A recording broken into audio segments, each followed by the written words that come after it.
Hello there gamers, welcome back to the MGLMix. After a week away, we do apologise. It was unavoidable, but we did go to EGX the previous week and have a very good time in Birmingham, seeing all the really cool games on show, the AAA games, the indie games, just taking in the kind of atmosphere from all the gamers there, making it such a crazy good event, and we had a wonderful time. So we've got quite a lot to cover this week. We missed a week.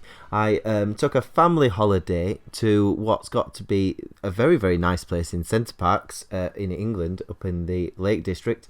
But it's like the Wi-Fi and internet black spot of the world. So we've just got to get on with our Indies update here now and cover a lot of stuff that's kind of happened over the EGX period. So as you know, we went to EGX, and first thing I did was to go and see some of these guys that have been speaking to us on Twitter that we've been keeping an eye on for a good few years now. It feels strange that My Games Lounge has been going for so long, but we've built up quite a really good relationship with some of these indie guys. And one of the best things for me was to go into EGX, the main EGX, not the indie game specific one, and see such a massive area dedicated entirely to indie games. It was absolutely magnificent to see, you know, for our industry, all these kind of people getting onto the indie games, because the queues for some of the bigger games were very long, and people were only queuing up for maybe one or two of them before they were kind of moving on. So it was very good for people to come over to the indie section and try out some games that they might not have actually had a go on, to be honest. Such is the market. Everyone goes for AAA. It's what we do. But if you're not into that and you want to play something good and you want to play a shooter, this week coming out is Sublevel 0. Now, we spoke to Gary, the lead developer on the game, and the game is a 6 degree of freedom shooter. You take like control of a cockpit and you're travelling through a continuously procedurally generated level that builds itself around you as you play.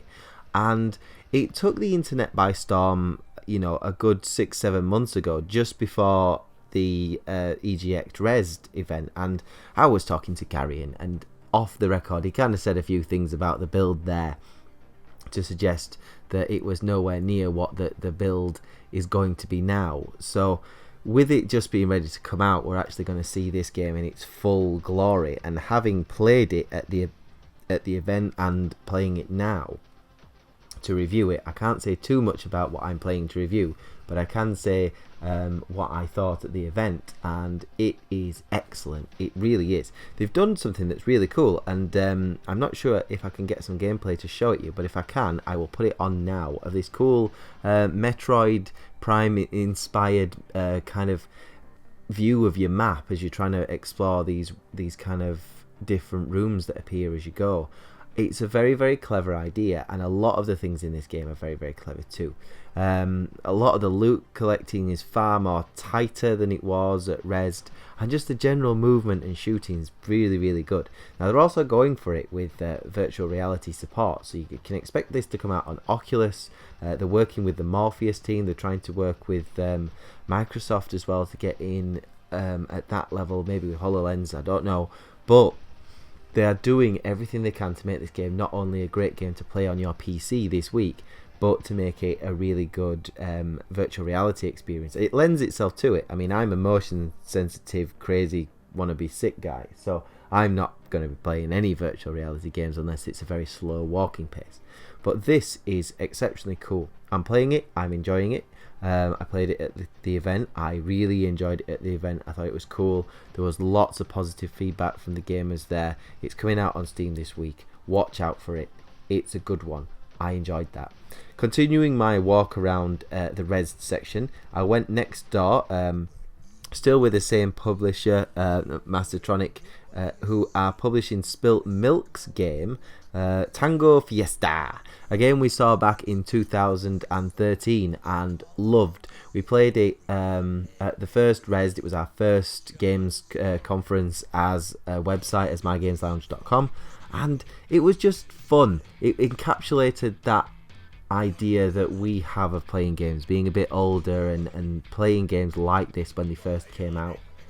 gaming is fun, and this is inspired by 80s movies, and you've got lots of clones. You've got John Strong and Bionic Cop, and some various other guys, just inspired by things like Rambo and Robocops and various different 80s movies of this world. And it's really, really cool. It's a top-down co-op stick shooter. You can play 1 or 4 players. They're developing it for the multiplayer at the moment. They're trying to get that perfected, because I think it's released already. You can get this on Steam now, and they're just trying to get everything absolutely spot on. They're continuing to develop it as they go. There's lots of really, really like fun kind of missions that you can go on between you, and there's some cool story mode stuff with some interesting kind of like conversations between the characters. They're all a bit caricatures of, like we said, 80s movies, with some cool weapons and stuff thrown in as well. It's a good laugh. Don't go into it, buying a big serious game. Go into it expecting a game that's a bit of fun. It's priced up. What's it priced up as? Let's have a look. A tenner. And it's a cool indie game. We played it at the event, talked to the guys there, really, really enjoyed it. Well done on getting it out, guys. It's really good to see. Tango Fiesta, for those people that still like games just to be fun and to go out and shoot things and have a bit of a laugh doing so with your friends, playing together, couch multiplayer or online, get that on your screens and have a good go. Now, moving on, I'm in the EGX now, and I've just played those 2 games, and I turned around and I saw a game that I played at Res as well, and I didn't do too much with it, to be honest. I just thought I'll let these guys see how they carry on, and it's the team behind Beyond Flesh and Blood, which is Pixel Bomb Games, and they're in Manchester. And I'm recording this as the Manchester United game is on, so I hope the City fans. And yeah, it's a really, really tight third-person shooter. I'm just logging into the website as I'm trying to talk to you. I'm trying to log into the website here and put my date of birth in, which makes me feel very, very old. So no, I'm in the website and looking at Beyond Flesh and Blood. You should check it out. It's just beyondfleshandbloodgame.com, and it's a very, very, I think it's almost in between an indie game and a AAA game. It's that kind of level. If you looked at it, you wouldn't immediately say, oh yeah, that's an indie game, because it's made in the Unreal 4 engine, so it looks exceptional. The gameplay that I'm using is a bit older, I've got to be honest. This is what I could find, and they're sending me some stuff through. We've had an interview with them, and you can see that on mygameslounge.com later in the week. But I was playing it and I was struck by just how good quality not only does it look, but also it handles. It handles like a proper third-person shooter. Probably you could say now, maybe as the build is now, it's not due to release until 2016, so they've still got a way to go with it. It looks kind of like a good last generation game, rather than an Xbox One, PlayStation 4 masterpiece like you get in, say, Metal Gear Solid 5. But it does have that kind of in-between quality where it's so close to being a really, really good AAA type release, presentation-wise and gameplay-wise. You can jump up in the air with like boosters with these sentinel things that you control from a space station, and you shoot things using the abilities to kind of slow down time. So you do like a dodge, and that will slow down time. You can take out the enemies, but swarms of them will kind of come after you in the story mode. So they're doing quite a lot of modes as well. You've got a story mode that's about 6-7 hours long. You've got a kind of a survival hardy type mode. I'm not supposed to say hard mode, but I'm not the developer, so it's fine. But it's kind of a bit like Gears of War, really. Or you could say Mass Effect 3's mode multiplayer, where just waves after waves of enemy will come and you have to survive them. It was interesting to see that they were going for such a high finish on this game. And the cool thing is, and I know it's the wrong side of the Pennines for me being in Yorkshire, but it was cool to see a game not just set in the UK, but to be set in a northern place as well. I thought that was nice, a nice touch. And it's looking really, really polished. Hardly anything to even say that there was like bugs in the play as well. It was really tight handling. Looking forward to see more of that one. Check out that on mygameslounge.com. As I say, we've got an interview with them. We've also got an interview with Gary from Sublevel Zero as well. Now after these, it was time to move on to a little bit of the stuff that had got in contact with us before the event, rather than people we just kind of knew. And I went to go see Theo and Lizzie, which is a game by Butcher Lab Games. It was a really, really cool indie game. I enjoyed it very, very much. It's a runner, and it's based on a cool principle that you're Theo and you're after the lady that you love, Lizzie. And the principle is that there are people that live on the ground, grounders, and there are uppers that live on the ceiling. Lizzie is an upper and Theo is a grounder. So obviously they're from two houses. Oh, I won't quote Shakespeare on a gaming video, that's not right. But basically they're kind of from two different worlds, and they love each other and they want to be together, which is nice. It's a nice premise of a game, and it's a cool little runner. Straightforward controls. You speed up, you can slow down, you can flip gravity to pull you the normal, usual way down, or to allow you to go up to the ceiling. And Theo will continue to run. He can use a special dash move to get him across certain areas if needed. And their main objective is to get through the white portals, which take you to the next stage of the level that you're on until the point you've finished your little section. You've got things to collect on the way. I don't know what I was collecting, if I'm honest, but if there's stuff to collect, I will be collecting it. That is how I work. So yes, it was interesting. It was fun. I liked the physics of it. I liked the fact that Theo continues to run. You flip the gravity and you have to time your momentum to try and maybe hit something and bounce off it, then flip gravity back again to pull yourself down out of danger. The usual things that will kill you are there, things like spikes and falls, stuff like that will just dead you. And because of the kind of the flipping gravity thing, it was an interesting way to do it. It changed it over that kind of way you thought about it. And sometimes you could get on a really nice flow and just like be flipping forwards and backwards and dashing and zipping through, and then other times you'd really have to think about the angles and the physics of it and how it was going to work and time things properly. It was very, very cool. And the developers, Butcher Lab, were quite interested in making it not only like an enjoyable game to play, but also a challenging one for you to kind of have to really think about it and not cheat. There was a bit of a cheat with the dash that was pointed out to them, where quite a tricky bits could be skipped because you could just use your dash and just zip straight across at any point you want. So they're thinking of limiting how much dash you have, like kind of like a recharge thing, which would make some sense, to be honest. They were listening to fans, which is also great to see developers doing that. It's one of the best things about these events. The fans can actually go and they can talk to the developers. Developers can take away ideas, take away cheats, that kind of stuff. It was nice. They made a multiplayer race out of it as well, where you can play on split screen couch multiplayer, as we call it these days. I still think of that as normal multiplayer because I'm old. And yeah, it was a good game. It was fun. The multiplayer element was good, not something I was expecting, but it worked nicely, and they're trying to work that in. I also popped along to see some guys. I met these guys at Rezzed, and it was cool. Raging Justice.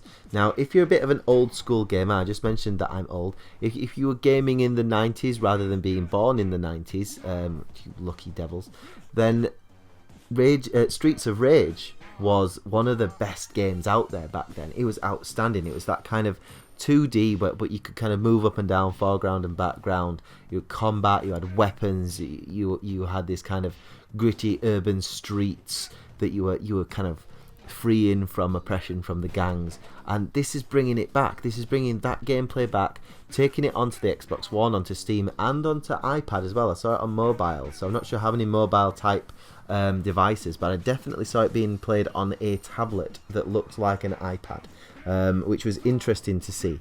But no, it was cool. It's a side-scroller brawler. You're a police officer, a rough, tough police officer, taking on various gang members. You've got simple button controls, heavy attack, light attack. You can grab, you can throw, you can jump and do kind of fall into the floor moves. You can do like a grapple where you could get up close and really give them a few knockouts and dizzy your enemies. It was just that old school Streets of Rage play, and it's just done in such a modern way. I was talking to the developer of it, who was saying that maybe they went a bit too simple originally, trying to go too true to the kind of makeup of the Mega Drive Super Nintendo era, and holding back what could be a step forward in this genre.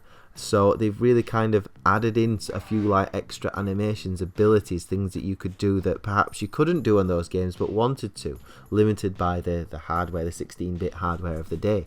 So this is something to watch out for. Rage Injustice, very interesting game. We're going to cover more of that on My Games Lounge just because I want to play it. Now, speaking of things that catch your eye, two 6-foot+ gentlemen with lots of facial hair wearing dresses and dressed as ladies. Yes, very nice ladies. Very good. Brilliant. I'm a lady, you know. If you've watched Little Britain, you'll kind of know what I'm on about. If not, Google it. Watch some videos of just I'm a lady, Little Britain. That'll do. That'll sort you out. That was kind of the thing that these guys at Not Games were doing, and they do something that we at My Games Lounge really appreciate, which is making games fun. Games don't necessarily need to take themselves super seriously all the super time, and we can just have a little bit of fun with things. And Not Games are made not GTA and not COD, and that's kind of cool in itself. Everything's hand-drawn, seemingly by someone who's maybe 6 or 7. I would suggest that my 3-year-old daughter could maybe give some of the artists a run for the money with the kind of art style that they've gone for. But no, that's part of the thing. It's supposed to look a bit silly. Again, it's done in this kind of top-down, almost Streets of Rage style. The game I played, which was I think it was not COD, and I was. Hang on, let me get this correct. I was a special agent undercover dressed as a terrorist dressed as a lady. So I was a lady at Ladies' Day wearing a nice hat and a big beard. It was very good. And I ended up walking through listening to lots of silly voice art, like voice recording things, just having a bit of fun.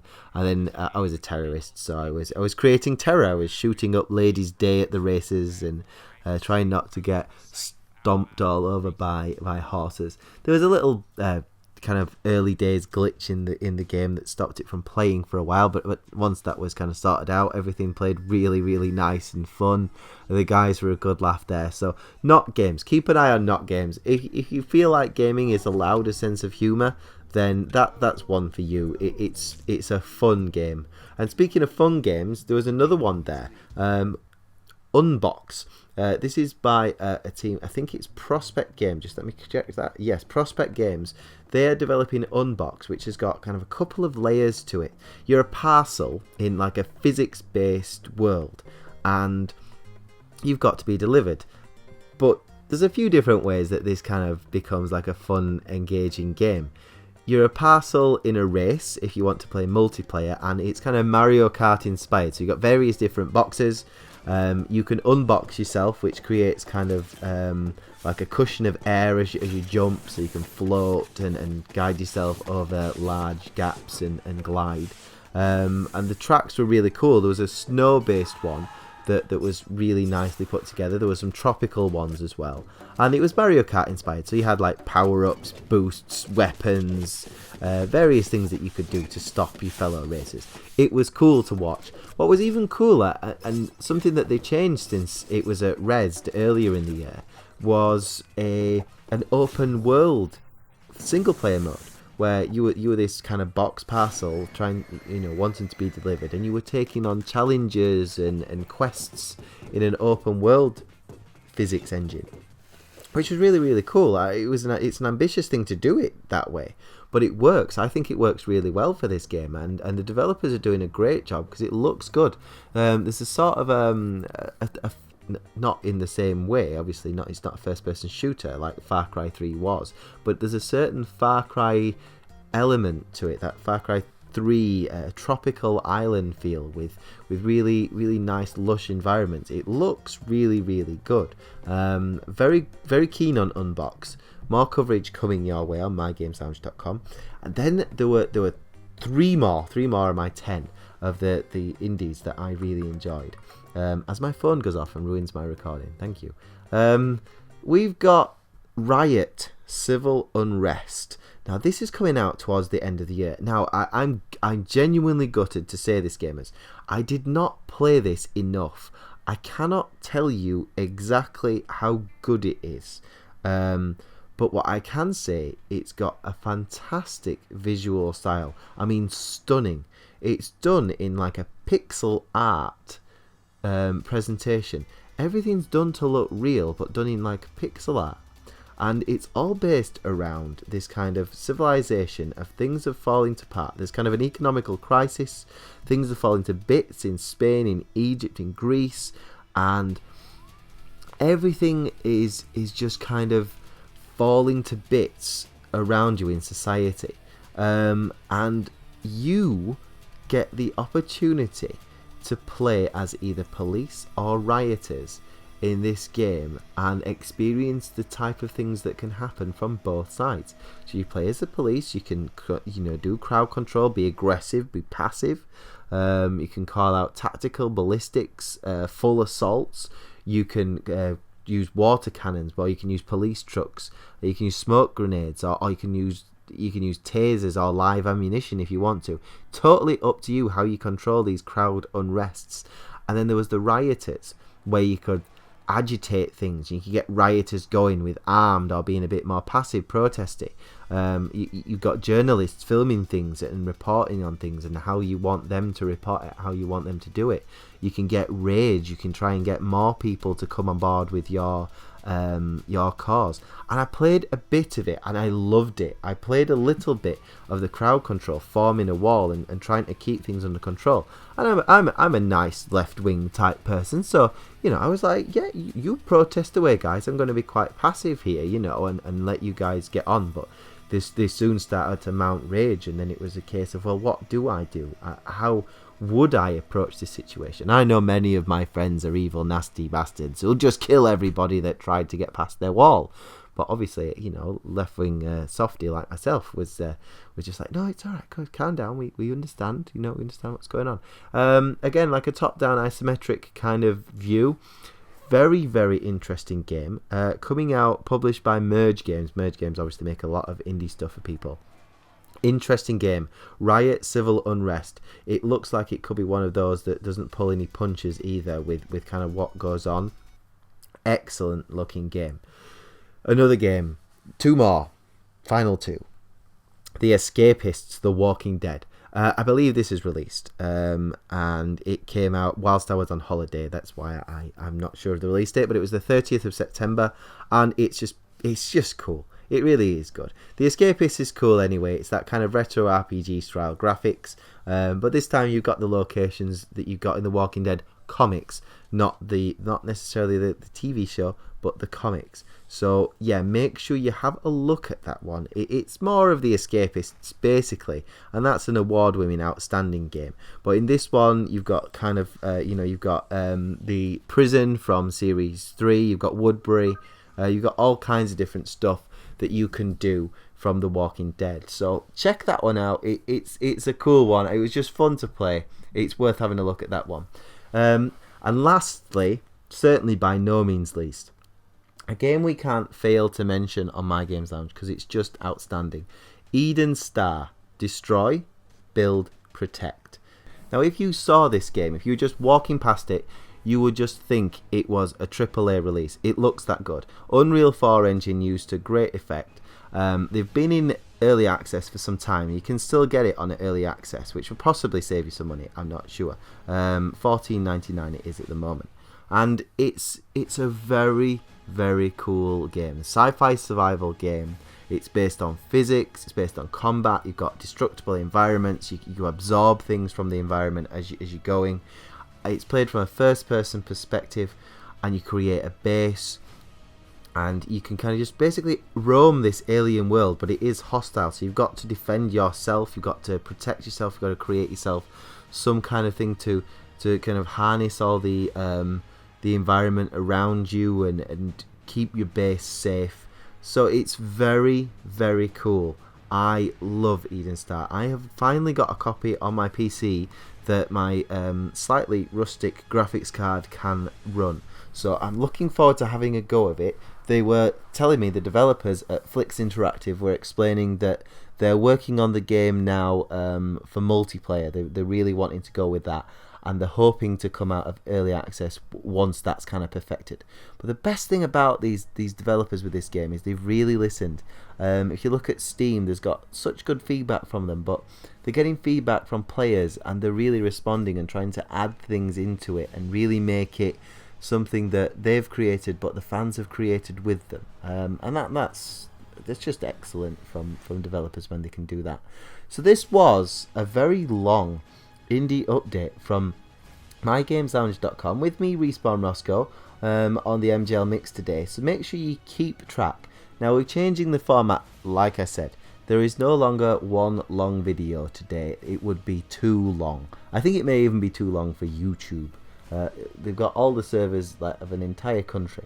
But no, we're just going to separate things out today because there's just too much stuff.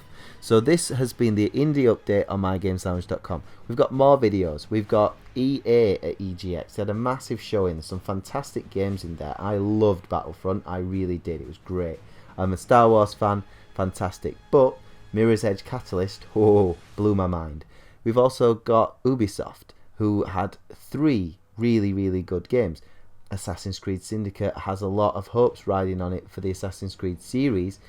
Maybe they could have picked a better demo, but what couldn't have been a better demo was The Division. Loved it. Outstanding.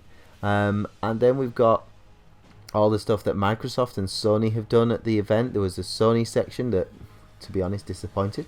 And there was a Microsoft section that showed off Halo 5 and Rise of the Tomb Raider, which this game I found very, very exciting. As well as the rest as well, with some cool, just general games around. Just Cause 3 by Square Enix was really, really fun, looking like a fantastic game. A strange glitch happened there, so you might want to listen to that one. And also, I played Homefront: The Revolution, which was a really good, gritty, open world game, and a step forward from the original. And I spoke to the developer there too. We've got an interview coming up this week on mygameslounge.com with the developer there, as well as more interviews from EGX Indies. But I've been Respawn Roscoe with your Indie Games update on this Monday, the 5th of October. Have a great day, gamers. Keep on mygameslounge.com, and I'll see you there.